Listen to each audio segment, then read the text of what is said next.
For YouTube University. Shabbat Shalom. Welcome, everybody. And thank you, Rabbi Rosenfeld, for being here.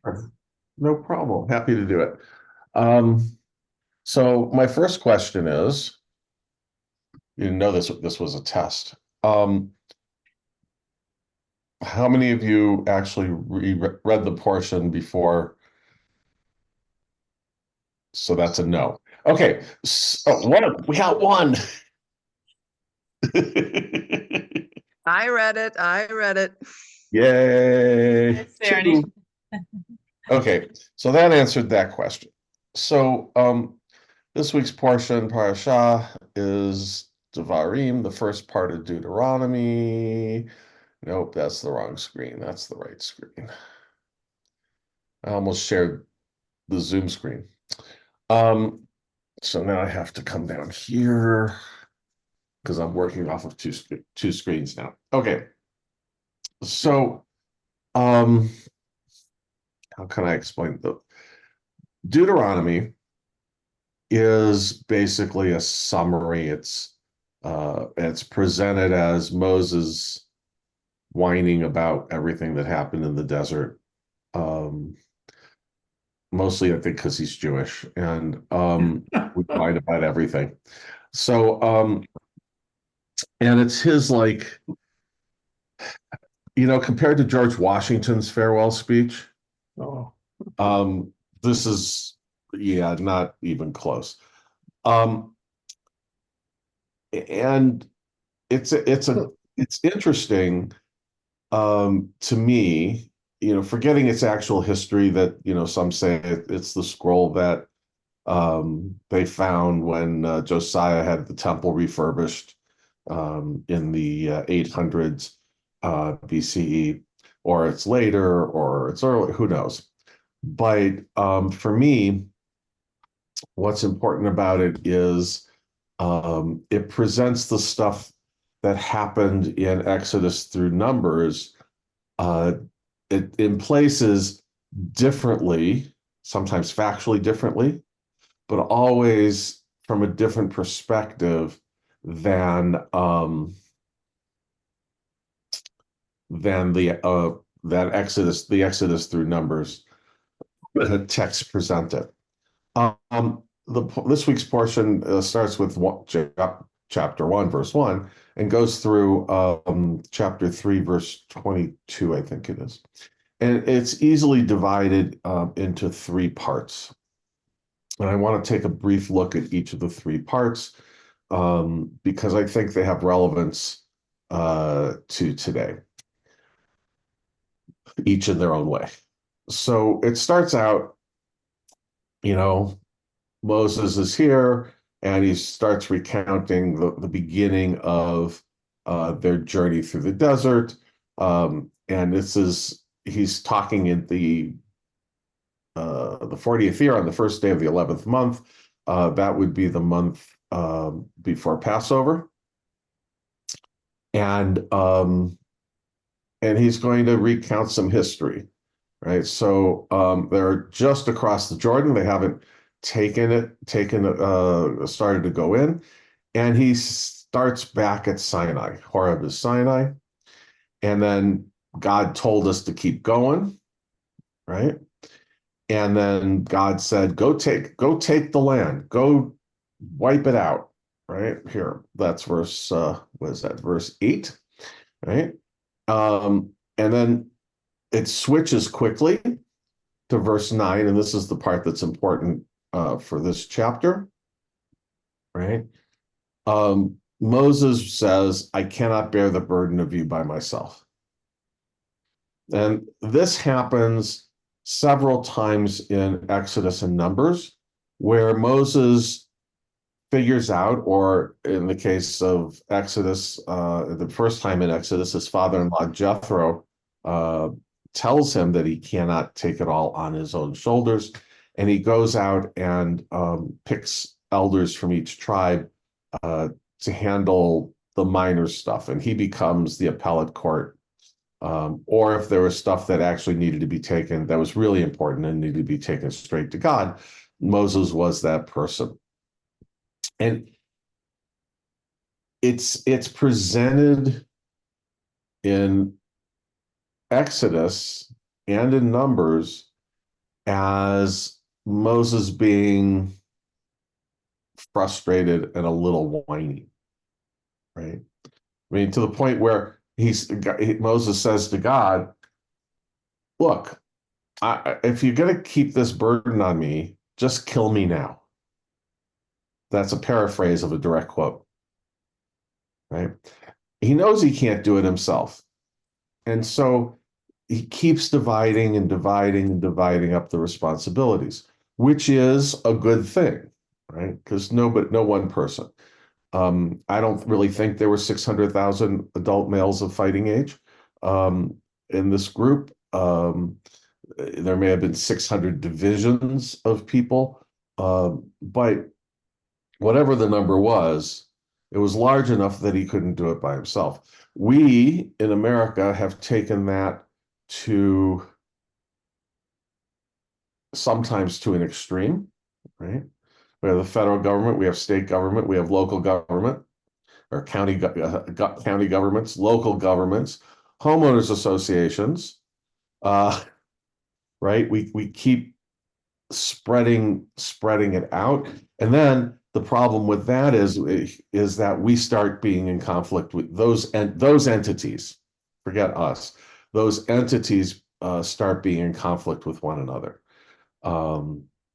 I know here in Albuquerque, for years there have been disagreements with the state on how to deal with homelessness and economic issues, and the city will pass laws, and the state challenges it, and the county and the city disagree, and it's just a mess. And so there's a limit to how much division you can do, but some division at least is necessary. And here, Moses particularly says, and these people have to be qualified, right? They have to be wise and discerning and experienced. Now, those are three things that we don't really pay much attention to here in the States when we appoint our leaders. And that's not one party or the other. That's not a partisan statement in the least. It's not that everybody isn't these things, but there are large numbers of them who are not. And there are lots of reasons for that we don't need to go into. But it's this first part is we can recognize, but the second piece here is really important because it does talk about a reality that we face today, that our leaders are not all that wise, discerning, and experienced. I spent 3 weeks in Israel this summer. I was supposed to spend 2 weeks, but I was supposed to come home the day the computers crashed, so I got an extra weekend. And, they feel the same way. They feel that, their leaders are not particularly, their current leaders are not particularly wise, discerning, and experienced.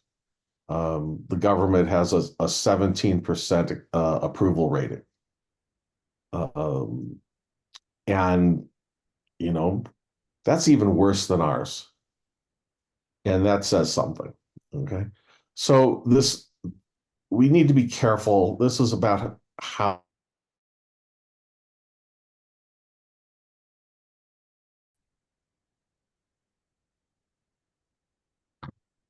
and here in verse 16, put the Hebrew up there, right? We have a really important statement. Right? And that is that these people are supposed to judge justly, right? Be it an Israelite or a stranger. And that's a really interesting piece there. Right? Now, the question is, what does it mean by a stranger? The Hebrew, of course, is gero in this case. Is it what we traditionally think of as a resident alien? Is it people you don't know? Is it distinguished from, the people who live next door versus the people who are in another tribe? It's not clear. But if we take it at face value, at the very least, when doing decision making on legal matters, status should not enter into the decision making process. Right? Doesn't matter rich or poor, somebody you know, somebody you don't know. All of that none of that should be taken into account. Okay. And then here's the passage in verse 17 is right, don't high and low alike, economic status, don't be afraid of anybody when you're making these judgments, because ultimately the judgment's going to come to God. Lay that aside for a second. And then if it's too hard for you, bring it to me. Because what Moses is saying is I have direct connection to God, and I will take it to God if I can't figure it out. Okay. So then the second part goes into this whole piece where, right, they're supposed to take a couple of weeks to get from Mount Sinai to the Promised Land, to Canaan. They're supposed to come up from the south into what today is Jordan, and then cross not at Jericho, but at the Arava down south. And the Israelites say, the Israelites say to Moses, let's send some people in to take a look. We hopefully all know that story. They come back and say, hey, it's a great place, but there is no way we can win. And because of that doubt, even though Moses says, God's going to be with us, we're going to win, don't worry about it, the people kind of rebel, say we're not doing it. And so God says, fine, this generation of warriors, and that says it down here a little bit farther, right? I love this passage, right? You sulked in your tents, and God hated us. It's like, why did God do this to us, take us out of slavery where we had at least food? And it's, you're going to be, all this is, you're whiny, you're crying. I'm going to wipe out that generation, not immediately. We're going to let them all die naturally. And Caleb and it turns out Caleb and Joshua, but Caleb is the only one who will get it. And by the way, Caleb is from the tribe of Judah, the one tribe that theoretically the only tribe that survives the Assyrian assault in the 750s BCE, and for whom we're named. Right? So we got all of this, and that's that section, right? Rabbi, I'm sorry. How about the other guy? Joshua? Trying to recall. What Yeah, side sure. of the tribe is he? Yeah, Joshua. Joshua gets here. Yeah. How is it pronounced there, or the way it's written? Yehoshua? Joshua? It was written differently, but I don't see it now. Oh, wait. Okay, hold on. Let's go back up to It was Caleb. Caleb and both Caleb and Where am I? Caleb. oh, don't worry about it. Well, it's Caleb, the son of Nun. And there was someone else he referred to that he would tell both Caleb and the other Jepiah or something. That's I think that's his. Hold on. That was way too far. I don't want to be taking. It's okay. It wasn't Joshua. Plan.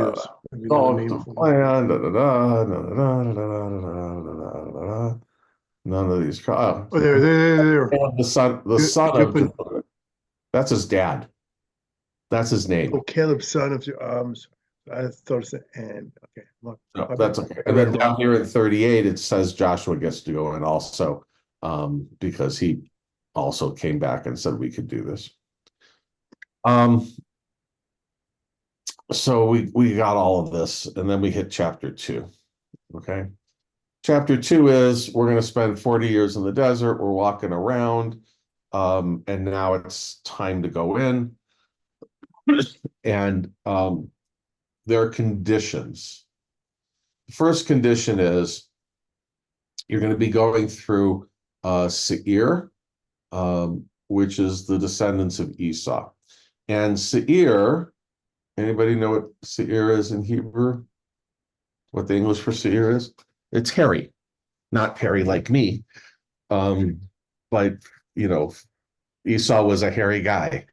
And so his descendants are named hairy folk. Right? He's family, distant family at this point, but family nonetheless. Right? You don't get their land. Right? That stays with them.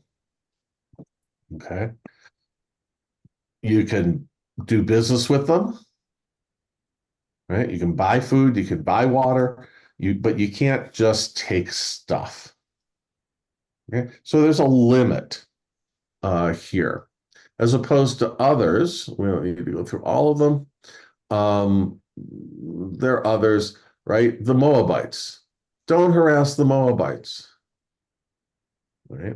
That's a very odd statement, because the Moabites are one of 2 tribes that we're not allowed to have anything to do with at all. We're not allowed to intermarry with them. We're not supposed to do business with them, according to Numbers. But then, of course, we do, because who's the most famous Moabite? Ruth. Yeah, Ruth. Ruth, Chuck's right. It's Ruth, who's the great grandmother of David, and ultimately the Messiah.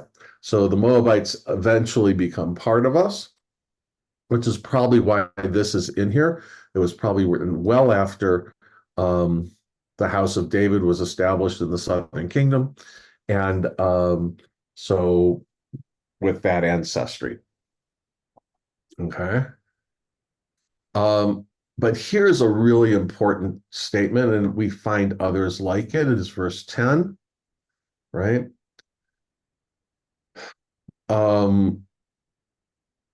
It was formerly inhabited by the Emim, a people great, numerous, and tall as the Anakites. Now, that the Anakites were tall isn't the issue here. It's the formerly inhabited by the Emim. So the Moabites, the descendants of Lot, took over this land from a people called the Emim. And if we go back, we will find that the Emim took it from somebody else. And those people took it from somebody else. And those people took it from somebody else. Somebody was indigenous, meaning they were the first people to get there. But it wasn't any of these folks. It just wasn't. There is no place on earth where the human beings who live there today did not take it from somebody else. Right? The prime example of this worldwide are the Aryans, right? Which is relevant to us as Jews because that was Hitler's thing, right? These pure-blooded Aryans, that's what he wanted to create. The Aryans were not native to Europe. Anybody remember where the Aryans originated? Yeah, Yashin. Yeah, they're like actually like North Pakistan Yeah, now. Yeah, Punjabi. Yeah. yeah. They're India, Pakistan, Afghanistan, somewhere in there, right? It's Indo-Aryan originally. And they migrated up through Europe, conquering as they went, ending up in Northern Europe, right? As far up as Scandinavia, taking it from the original peoples who had lived in those areas and becoming the dominant people. We have the Normans taking over England, right? And here in North America, so I was doing a class, Rabbi Sergey here asked me to do a class on in December, how we got to this point after October 7th or about October 7th. And we were talking, and at the end, one of the guys from Jewish Voices from Peace, who I knew was from JVP, but he didn't say anything during the class, but afterwards he said, Israel's a European colonial state. And I just wasn't in the mood to argue. I mean, I just wasn't. So I just looked at him and I said, "Oh, you mean just like the United States?" To which he went, "No, it's different." Well, no, it's not. Right? The United States is basically a European colonial state and entity, right? The vast majority of the people in the United States trace their ancestry back to Europe. It's no different. Today, there are a lot of Asians also, and Africans, and people from other places, but it was originally Europeans that conquered the indigenous peoples. But it's not like the indigenous peoples were the indigenous peoples of today were the original inhabitants. That's it's both the blessing and the curse of being married to an anthropologist who specialized in North America, right? We know that, and I lived in Anchorage for 16 years. We know that the Native Alaskans, right, are only there because they defeated whoever was there, but then couldn't defeat the next group farther south. And they got stuck there, right? And how do we know that? Their language, or the Athabascan language of central Alaska, is a cognate language of Apache, right? They're not identical languages, but they come from the same root source, like Hebrew and Arabic. Hebrew and Aramaic are all related. Apache and Athabascan are, and you really can't get more than two climates that are more different than that. We also know that along the southeast coast of Alaska, the names of the villages aren't important. We'll just call them North, Middle, and South, right? North and South kept attacking Middle and eventually destroyed it, and each inhabited part of it. When in the 1800s and early 1900s, when anthropologists showed up and started digging up bones and for study back at the Smithsonian, and then we passed the Repatriation Act, where the government's required to return the remains, the bones, to their original peoples. None of the original people from the Middle Village exist anymore, or have been absorbed into North and South. And so North and South, which still exist to this day, are in court fighting over who gets the bones. Right? Nobody who lives where they live today is originally from there. Okay? And some may be descended from the first people who were there, but they're not the first, right? And so this is a very important statement, because they knew that even in biblical times. And respected that, because that's what the Israelites are being commanded to do. They're being commanded to go into the land, we'll see that in the next chapter, and take it from the people who live there. Okay. Then it goes through all this stuff. We were there for 38 years. And then we left. Okay, so don't harass the Ammonites because you're not getting any of their land, right? Not a problem. Don't bother with them. Okay. Again, don't bother the descendants of Esau or the this is a great passage that everybody should memorize. Deuteronomy chapter 2, verse 23. Given our modern climate today, right? So too with the Avim who dwelt in the villages of the vicinity of Gaza, the Kaftorim, it's so much easier in Hebrew, right? Who came from Crete. Now, it doesn't say Crete in the text. It says comes from the islands, right? Wiped them out and settled in their place. Those were the Philistines. The Philistines came in from their Mediterranean islands and wiped out the people in Gaza who were living in Gaza and took it over. So are some of the people who live in Gaza today descended from the Avim? Who knows? Are any of them descended from the Kaftorim, the Philistines? Who knows? Maybe. Maybe there's some genetic material left over, but the majority of their genetic material comes from other places, right?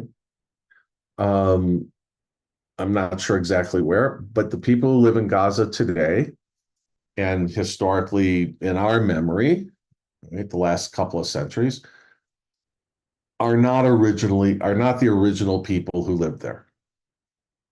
That's a really important point, not only for Gaza, not only for Israel, not only for us, but it's something that no one talks about in terms of anywhere. It's one of those unpleasant truths that we like to ignore, right? That pretty much everywhere in the world has been conquered multiple times. Okay, and then now we get into the stuff, right? I want to slide down here.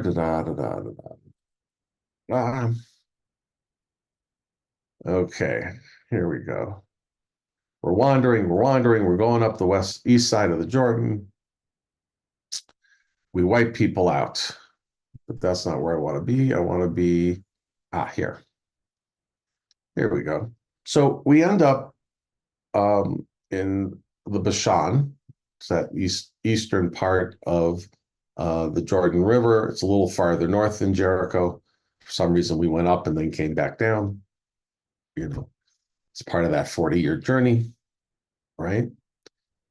And we seized the two Ammonite kings all the way up from the Wadi Arnon, which is right around Jericho, a little north of Jericho, to Mount Hermon, which is that northern point on the Golan Heights, the only ski area in Israel, or the Golan Heights, right?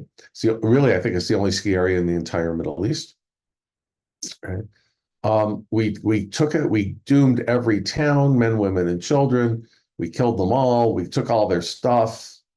Right? We got there, and then we did all the rest of this in the Bashan. And then we kept going and we kept killing people and we kept taking over, right? And then we get to verse 12. And this is the land apportioned at that time. The part from Aroer, that's a whole different story, which is on the east side of the Jordan, along the Wadi Arnon, right? With part of the hill country of Gilead, again on the eastern, what today is Jordan, I assigned to the Reubenites and the Gadites. Remember, the Reubenites and the half of Manasseh and I think Simon, don't cross into the land itself. They stay on the east side of the Jordan. They don't cross over. But what they do say, which was in last week's portion, is we'll serve as the shock troops. We'll go in first. We're not going to abandon you. We're still connected to you. We just want to live over here because it's good land and, we're here already. But our troops will go in and we'll take the front. Okay. Okay. And then this part over here, again, on the east side of the Jordan, gets assigned to Manasseh. Okay. And then the Reubenites and Gadites, and so they all stay on the east side of the Jordan when everybody else ends up settling in the land. Okay. And then here, until God has granted your kin a haven such as you have, and they too have taken possession of the land that your God is assigning them beyond the Jordan, on the west side of the Jordan, then you may each return to the homestead I have assigned to him, meaning go back east. Okay. All right. So what does all this last section mean? It means we came in and we conquered. That defines the current situation in Israel and why there are such divisions within Israel. Okay. So I'm going to stop the share because we don't need it anymore. Unless you want me to come back to it at some point, happy to do it. Okay. What do I mean by that? If you're watching the news about Israel, paying attention to the news about Israel, there are two guys, Ben-Gvir and Smotrich, who are part of the Israeli government. They're in the cabinet. And they've been talking about, since November, December, of resettling Gaza. Now, for those of you who don't remember the history, when Ariel Sharon was prime minister, extreme right-wing government, not as extremely right as this Israeli government, but a very right-wing government. He looked at the Gazans, he looked at what was going on, and he said, fine, we'll pull out. And he forced, literally with troops, Israeli troops, forced all the Israeli settlers who were living in Gaza to leave Gaza. They left everything behind, all the infrastructure they had built, they just left behind. And he forced them out of Gaza and said, fine, you're independent. Didn't recognize it as an independent state, but did say, we have nothing to do with you anymore, right? They still did because there was a fence surrounding Gaza and, Gazans were working in Israel, so people had to go back and forth, and they gave the Gazans aid and whatnot. But we're out of Gaza. Ben-Gvir and Smotrich, and their parties in the Knesset, since November, December, have been saying, we're going to resettle Gaza. We're going to take it back. Now, the rest of the Israeli government, Netanyahu and Likud and the others are saying, no, we're really not doing that. Don't worry about it. And then we get Smotrich this past week, certainly within the last 2 weeks, who said we should starve all the Gazans. Why are we giving them aid? We should just starve them, let them all die, and then we can go take it over. Okay. It's why even the center-left governments immediately after the 6-Day War, right, started building settlements in the West Bank. Because according to Deuteronomy, all that land is ours. Okay. The Bible says so. So far, they haven't physically gone into the country of Jordan and tried to take that land back, right? where the Manasseh and Reubenites and Gadites were. Right? But that's why they annexed. Remember, the Golan is, from an Israeli point of view, is not occupied. They annexed it and made it a part of Israel. And they did that not based on Deuteronomy. They did that based on 2 Samuel and 1 Kings, where Solomon and David had expanded the kingdom up all the way into Lebanon. And the people on the extreme right, and I use the word extreme on purpose, to distinguish it from the normative right in Israel, really think that everything from Eilat up into Lebanon and parts of Syria and Jordan should be part of the state of Israel. Now, that obviously includes the West Bank and Gaza, and actually a little bit into Egypt, into the Sinai Peninsula, but that's a philosophy. It's a political philosophy based on biblical text. And if that part of Israeli society had its way, they would have continued that expansion. They never would have pulled out of Lebanon. They would have kept going into Syria. They would have taken parts of Jordan and tried to settle all of that and make it Israel, part of the state of Israel today. Now,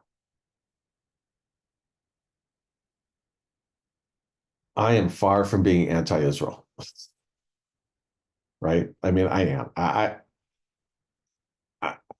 A whole different conversation is whether or not I'm a Zionist, because I'm still working that out in my head.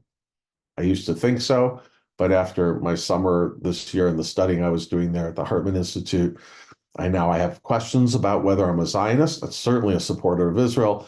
I feel very at home there. It's my second home, as it were. I'll never be an Israeli citizen, because that would mean dealing with the bureaucracy of the government, and that's why I don't live there in the first place. Because that's just horrid. Makes our government bureaucracy look like amateurs. But I'm certainly pro-Israel. I don't know if I'm a Zionist, but I'm certainly not for expansion beyond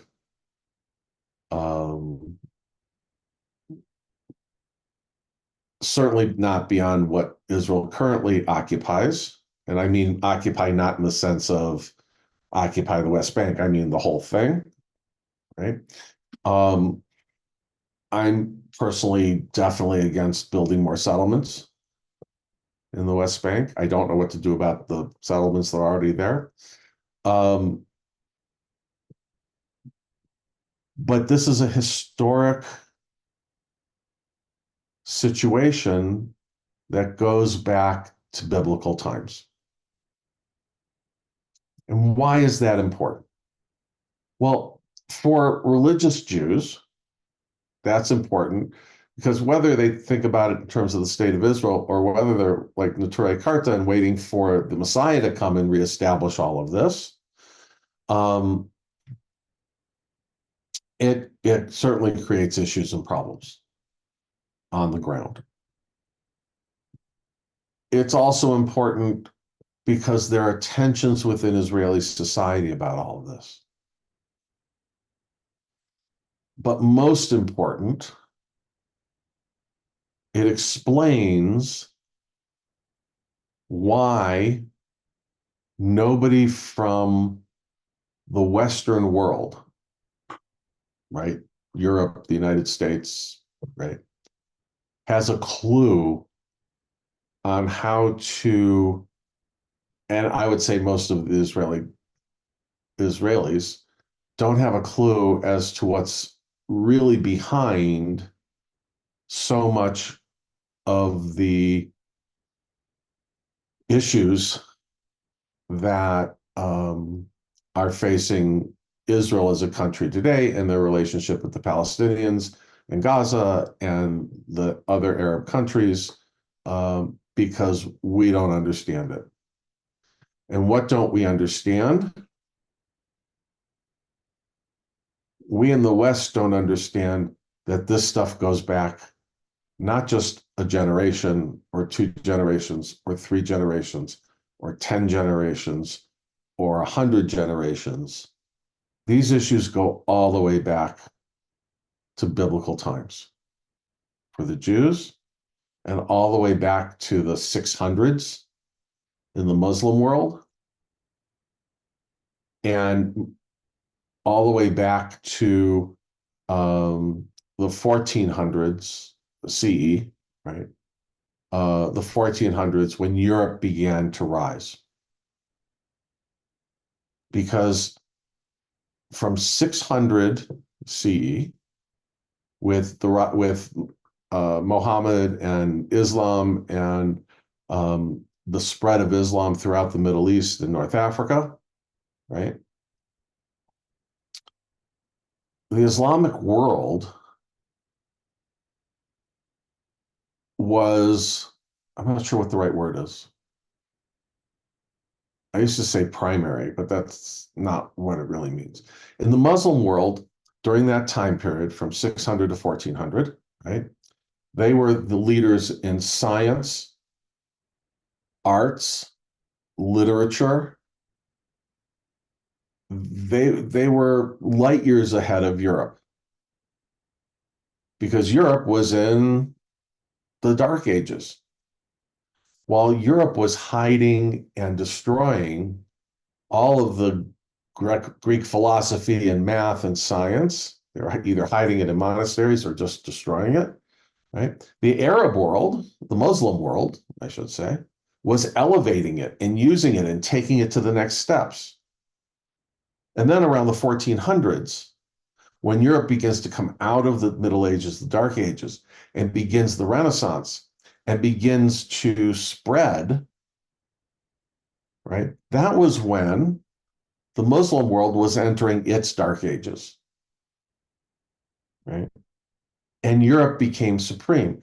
And there's this embedded memory in the Muslim world of North Africa and the Middle East, right? We were prime, we were supreme, and we should still be that. And we should do everything we can to become that again. Europeans, Westerners have no clue that it goes that far back and have no clue how to deal with that diplomatically.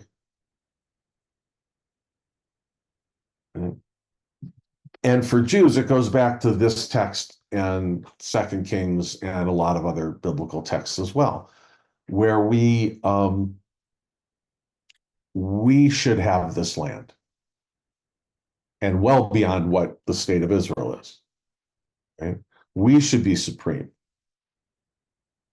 And when you have this group saying they should be supreme and this group saying they should be supreme, and they live this close to each other, Susan, I'll look at your comment in a second. They live this close to each other. Obviously, there's going to be tension. Okay, let me hit chat here so I can read Susan's comment. And feel free to turn on your microphone. Yes, absolutely. Many cultures, for those of you who don't have the chat, many cultures claim some variation of inspiration from supreme divine higher power. Absolutely. And for their right to inhabit their land. This goes beyond that, right? You're absolutely correct. That's a part of it, but it goes beyond it into those sociological factors and psychological factors of once having been on top and now not. Now being perceiving themselves and perceived by others as the bottom. Yeah, Yashin. Rabbi, you don't know me, but I was born in Istanbul, and I was born to a family that at the end of the Ottoman Empire, on both sides were forced conversions from Judaism to Islam. So I grew up within that Islamic, not personally, but hearing in Turkish what people say about Islam, because how we grew up was, it was basically, I said this in another, atheists basically who were pretty angry at everyone and hid from fundamentalist Muslims, for our life. But basically, all I've heard is that Islam really claims superiority. It's the last monotheistic religion. And there are also some pretty preposterous, beliefs that everyone is born Islam within Islam. It's only the bad parents who, sort of take their, basically push their children away from the true teachings of Islam. And that's why you can become a Muslim with one word. It's Right. I don't know what it is in Arabic. Kelime shahadat means calling that, the belief that you are Muslim. So that's how a lot of conversions happen. Exactly. Under force, say that you accept Muhammad and as the greatest superior power. Therefore, from now on, you're Muslim. And then if you're Muslim, you're part of the Ottoman Empire. You're part of the new version of, what is to come in the Middle East. So there's that element of extreme stupidity in declaring one's superiority over others, and what God intended for one special group. That's one part of the problem. The other part of the problem is really the whole concept of jihad is to basically, if you're not going to see the truth of God and accept Islam, then you deserve to die, basically. There's a lot of that going on too. The Sure. other part of the problem is Middle East, with all that Arab, sure, there's that polarity between East and West and the Crusades. And so it's almost like an area that the West does not really want to deal with too much. And how lucky it is, a lot of people think, that Israel will take on this fight with the Arabs and the Muslims. So there is that whole sense of washing one's hands off from what's going on in the Middle East. And when you think, my God, I can read in Turkish, of course. I hear some of on Facebook even, things that are said about, Jews and Israel. It can blow your mind, that it is like the worst revision of history, the worst revision of, I don't know, anything related to human history that you will see, being written. But there's a lot of like naivety, stupidity, vengeance, and sheer lack of planning for the future, except that Islam will rule and that whoever opposes Islam will be destroyed. Now, having said that, I heard a little bit of what you're saying from the extremists, from like some of the people who are within Chabad, because I studied with the Chabad rabbi. I wanted to study the Tanya. And I've heard, not during that study, but other people saying, we got, it belongs to us, like you were saying, Israel and everything. And, it's their political strategy based on it. Actually, it's not an untrue understanding of how vicious the other side is. So that's something that I find really authentic about some of the extremist position. They're mean, we're going to be mean, kind of thing, So it's really such a convoluted and old kind of, I don't know, it's like a knot. It's like a Gordian knot, really, where it's very hard to get to the bottom of this because people don't want to hear each other. People don't want to accept each other's humanity. It's just, to me, I am at I don't know what to think anymore, because I don't think you can negotiate with people who don't believe in your humanity and right to exist. So I don't know what to tell you. It's been hurting me, this whole thing, beyond belief. This where we are. It seems like truth is not shared. A common truth is not shared across the board about us as all being human, as all being having a right to live. And if it's not shared, then how do you live? I don't know. That's my big, big, big question, about all that's going on. I really don't believe that the Arabs are not ready to negotiate about Israel. I don't believe they are. But tell me what you think about it. Well, first of all, we know that there are some who are.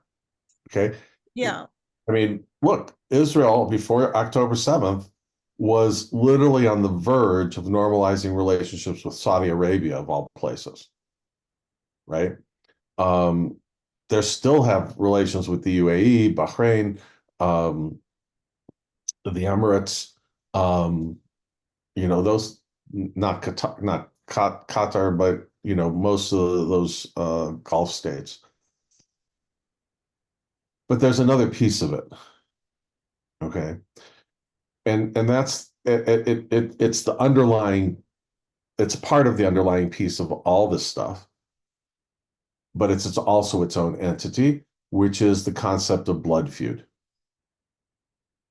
right? You kill my brother, I have to kill your brother, and it goes back and forth. There are ways to end a blood feud, usually involving money. The expert at this was King Hussein of Jordan, the late King Hussein, right? Because he had blood feuds going on all over Jordan, and he would send people in to negotiate the end of that, usually ending up having to pay out of the state treasury significant amounts of money, not billions of dollars, obviously, but real sums of money. And there are ways to deal with that. But again, excuse me, the Western world, who keeps trying to insert itself into these conflicts, doesn't understand that either. Even our greatest experts at this, the people who've done their best work, just sort of, when they know it intellectually, when they go in to do their thing, it's like they don't know it either. Now, the concept of blood feud, we also have in the Torah, right? That's back in the book of Numbers. It'll show up again in Deuteronomy in a while. And that's the law that, right, if you accidentally kill somebody, right? I mean, it's a pure accident, right? Then, and you can't negotiate with the family, right? Because they want to kill you now. There were 7 cities of refuge that were set up, and you went to one of those cities of refuge and you were safe, and you were allowed to stay there until the high priest died. Now, the theory was the high priest would live a long time and things would settle down. That wasn't always the case. So there were a lot of people who never left the cities of refuge. Right? And those were cities that were owned by the only land that was owned by the tribe of Levi. It was only the tribe owned by the Levites, cities owned by the Levites. There was one on the other side of the Jordan, that's Aroer, which we read about. But the other 6 were within the territory of ancient Israel, on the west side of the Jordan. And that's what you would do. And that's how they fixed blood feuds. So we know that concept of a blood feud goes back beyond our texts, right? We even see it in the book of Genesis, right? In the story of Shechem, where Shechem's sons, one of Shechem's sons has sex with, I'm trying to use neutral terms here, with one of Jacob's daughters. And her full siblings, Asher and Levi, go and wipe out the entire city of Shechem. Right? That's part of blood feud also. And so these are deep-seated, deeply embedded, ancient, I don't know how else I can say it, ways of life, not just concepts, but actual ways of life, that unless you account for them, right, and including, as Susan put out, the whole theological overlay, right, and as you were talking about also, Yasha, right, the whole theological overlay, add that into the picture, and you have a pretty intractable situation, right? I have no clue what the answer is. I know what my answer would have been, years ago. I don't know that it was practical. I don't know that it was real. That's what I would have done if I was prime minister. But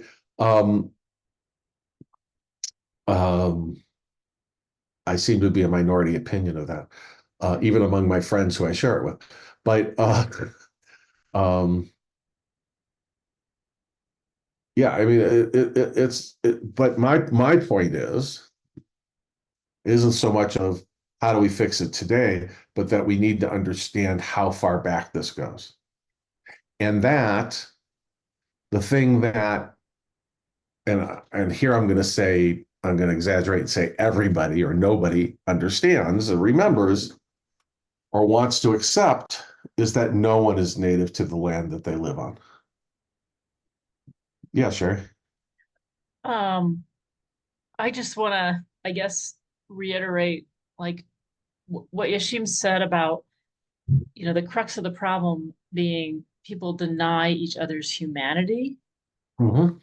I mean, did that happen way back then? Because it sure seems like such the heart of the matter right now. I mean, I feel like it's the heart of the matter in the Middle East. I see it in our country here. I just feel like Yashim, you hit the nail on the head with that. And it's been really, really disturbing me too for a long time. I don't know how we get past that, except that enough of us have to feel the opposite. But anyway, I don't know exactly what my question is. I'm sorry. Let me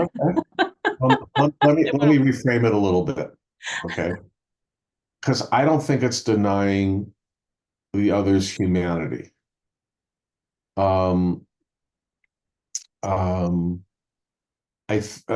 I'll read your comment in a minute. I don't think it's denying each other's humanity. I think it's denying each other's status of being equal or equivalent or whatever, right? There are times. How is that any different? It's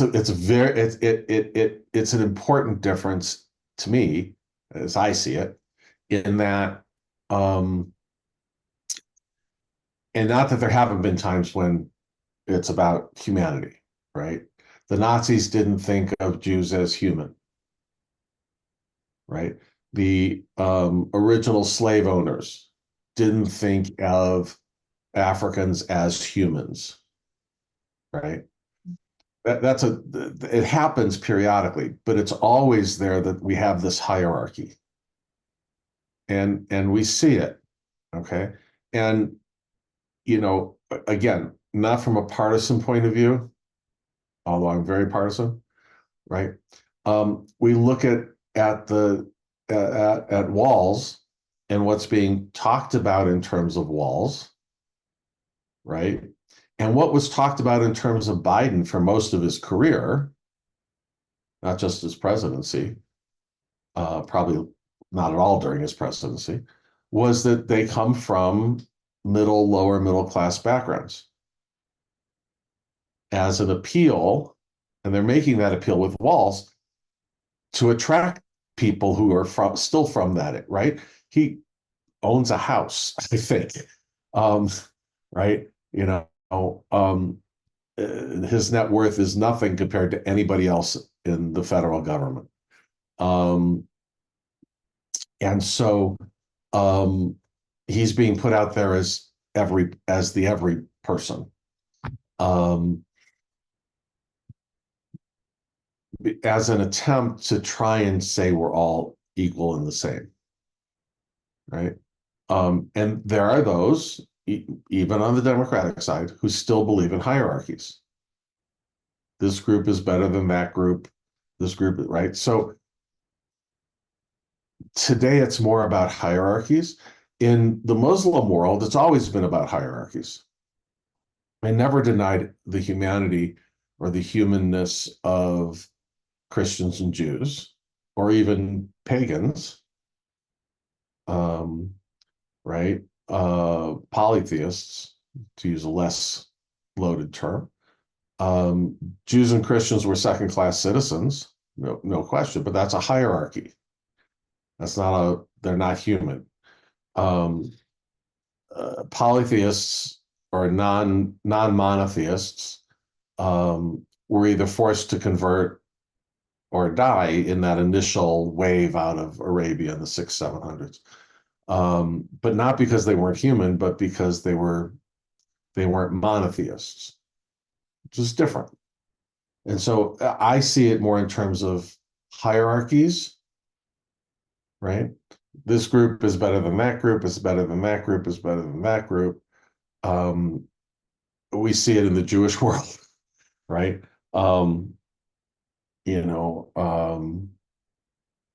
As I have a new conservative colleague here in Albuquerque who will not accept converts from Reform rabbis as being Jewish. It's the first conservative rabbi in decades that I've met who won't. You can have mikvah, you can have circumcision, it doesn't matter. He doesn't accept them as being Jewish. Might as well be dealing with the ultra-Orthodox or the regular Orthodox. So there is that.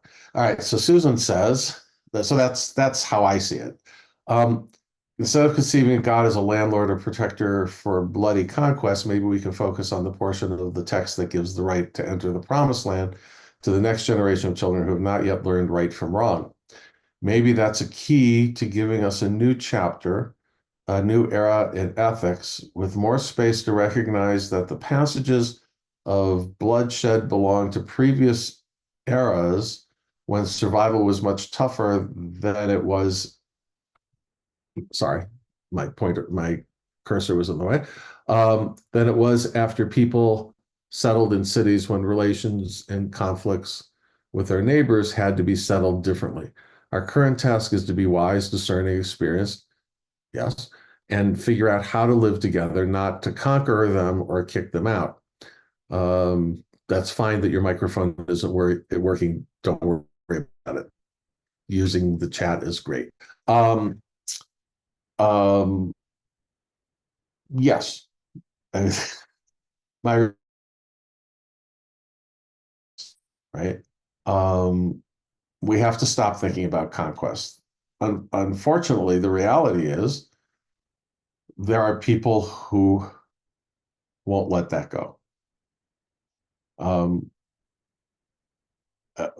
of the amazing things the Supreme Court decided in the past couple of years was that the vast majority of Oklahoma was actually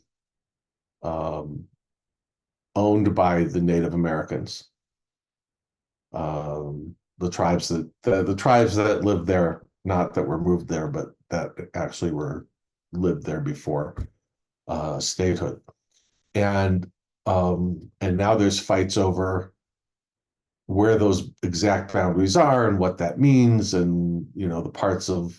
I have a friend in Tulsa whose house is on land that's in dispute right now. Can he even sell his house if he wanted to? He doesn't know. I mean, right? And then and this is about hierarchy, and it's about how you deal with hierarchy. I may have told you all this. I tell this story so much often, I don't know who I've told. In 1987, my wife had never been to Israel. I took her on her first trip to Israel. And I rented a car, which I'd never driven in Israel before. That alone was a stupid thing to do back then. But you got to start somewhere, right? Anyhow, so we're touring around, and she wanted to go to Jericho because she's an archaeologist. And I said, well, let's stop in Bethlehem. It's on the way. Now, this was 1987 when it was pretty easy to do. So the short story is we get to Bethlehem, and believe me, this is the short story. We get to Bethlehem and we're wandering around one of the churches, right? Because just like everybody else, they fight over which is the actual place the manger was at where Jesus was born, and each church claims it's sitting on top of it. And so we're in this one church. It's an Orthodox church. I know it's an Orthodox church because we walk in and there's a procession of mostly kids carrying icons, and the priests are chanting and whatnot. And I turn and I look at Michelle and I say, is today a holiday that I'm forgetting about? Right. And boom on my arm. It says, you idiot, it's Sunday. Now, I've thought a lot. I thought a lot about it then, and I've thought a lot about that since. When I go to Israel, when I'm in Israel, I'm the only time in my life that I'm part of the majority. Now, I can pass as an old white guy. I can pass as an old Christian white guy. I can even talk as if I'm a Christian old white guy, because I know enough to do that. I don't, right? But most people, when they just see me walking down the street, think, oh, look, there's an old white guy. And so most people think I'm in the majority, but I'm not, right? And it comes out at certain times of year more than others, Christmas time, for example, right? But in Israel, I'm the majority. Now, that can express itself in lots of different ways. Because I'm a minority most of the time, and I understand the needs of the minority, when I go to Israel and I'm in the majority, I go out of my way. Well, maybe I don't go out of my way. Maybe I used to go out of my way, and now it's just natural. In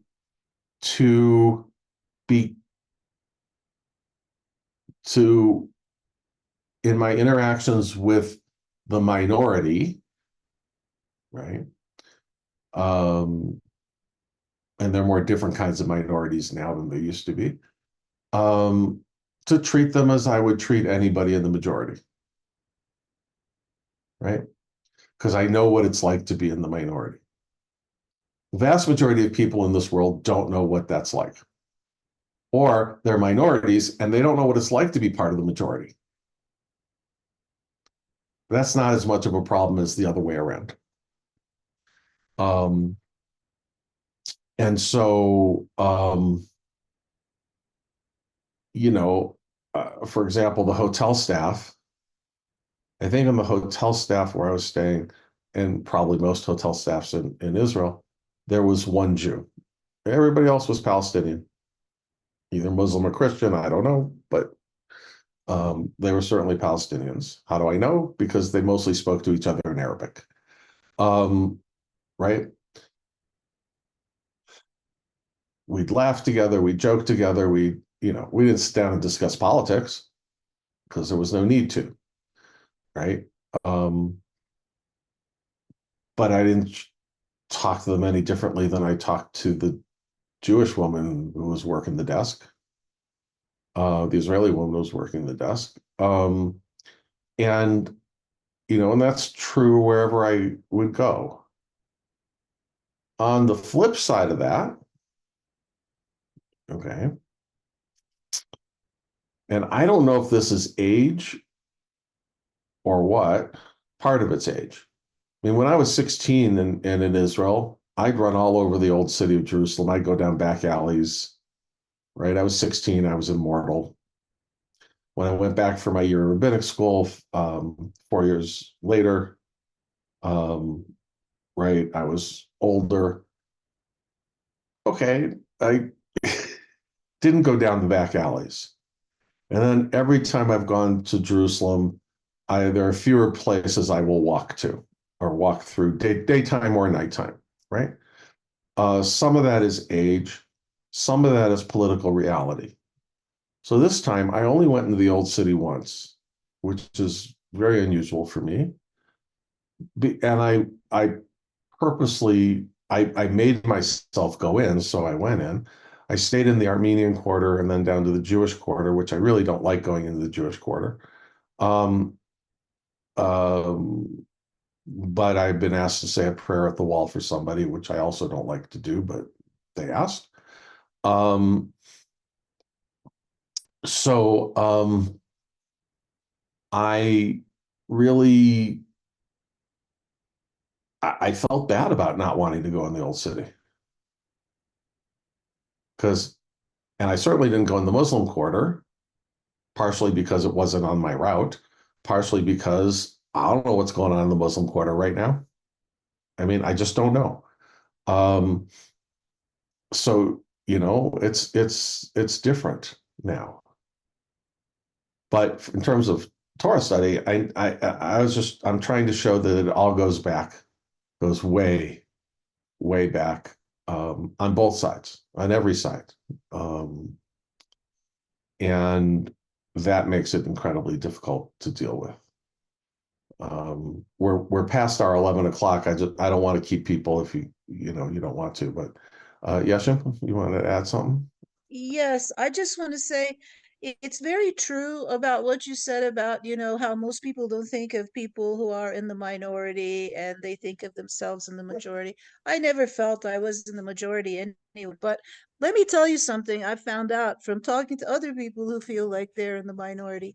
Not everybody is philosophical about their minority status. A lot of people just toil through life with growing a lot of hatred and revenge and anger, and other people will philosophize about their minority status and maybe write poems and try to understand the psychology. So even that is a big division, I find, in trying to talk to people who have suffered and who are continuing to suffer. There has to be an element of being able to willing to understand each other's thought processes and souls, and that doesn't happen. I don't see it happening anyway. And then I want to also add, you said, yes, they're Arabs, but you know how many divisions there within Arabs and how much Arabs put down Palestinians and, and laugh at them. And yet they will rise to their rescue, as a monolith. Well, not rise to do anything, but verbally and in terms of, increasing the vitriol. So that is something that bothers me too. Why aren't those people who are peacemakers, in fact, saying nice things about, the importance of finding peace? They don't. The religion doesn't. Some do, but some do. Yeah, well, not many. Not many. Anyway, sorry, I mentioned a lot today. No, Yashim, I really appreciate it. I just wanted, before people start jumping off, I know Sherry has another engagement she has to get to, so she's preparing. Just want to thank everyone as a full-fledged Zionist, born to actual Zionists, not wannabe Zionists. They were there, just a couple of weeks after Israel became a nation, 48. Anyway, I want to thank you, Rabbi, and everybody else for being here. Apparently, although we're a small community, we'll tackle the biggest issues. So, and I really appreciate the dialogue and the feeling small size. So, you guys are welcome to keep talking. I just want to throw that out and thank you all for attending and keep track of what we're doing. We're trying to do some great things and continue save this beautiful building for the next generation. That's the goal. So thank you all for being a part of this. Absolutely. Have a great Shabbat. Thanks for having me. I appreciate it. And happy to do Torah study whenever. And thank you. Not necessarily tying it into the modern period. That's just this week. Oh, look, she hopped to the other camera. I did. I'm so sorry, guys. I have to head out to be somewhere, but since I am catching the end here, I'll just tell you, in case you didn't know, we're offering a free Hebrew class. Oh, yeah. And there's been a great response to it. Mindy Glickman is doing it on Zoom, and everybody's welcome to participate if you'd like. They have 2 times that they're doing it. I think they're doing a Wednesday night and a Sunday morning. But if you have any questions, Is it on the let me website? know.